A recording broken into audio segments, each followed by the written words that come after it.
Shalom and welcome to our video Vort for Parshat Nasso 57:82. In this week's portion, many of you are familiar with the korbanos, the sacrifices of the Nessim, the 12 princes. And you're familiar with them because they are repetitive. Every single day, it's the same thing. Zeh korban, whoever it is, Parachad ben bakar, we read this week, we read it on Hanukkah. It's the same recipe of the korbanos. So why would they offer them over and over? What's the difference between these korbanos? And that gives us a chance to step back and say, wait a second, is this true for many mitzvos? For all mitzvos? I shake a lulav and you shake a lulav. I light Shabbos candles, you light Shabbos candles. I don tefillin, you don tefillin. It all looks the same. The Ramban explains in this week's parasha that the difference was not in the action, it was in the intent, in the kavanah, in the meditation, in the thought.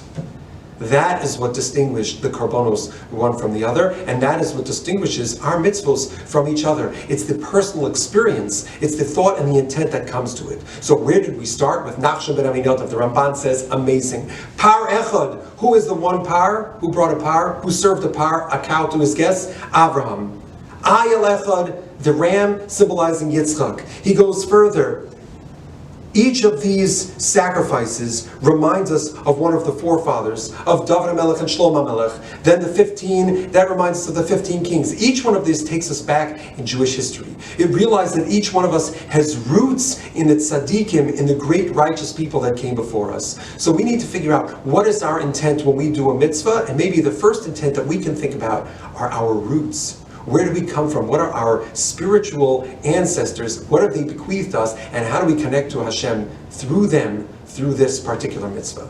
Shabbat Shalom.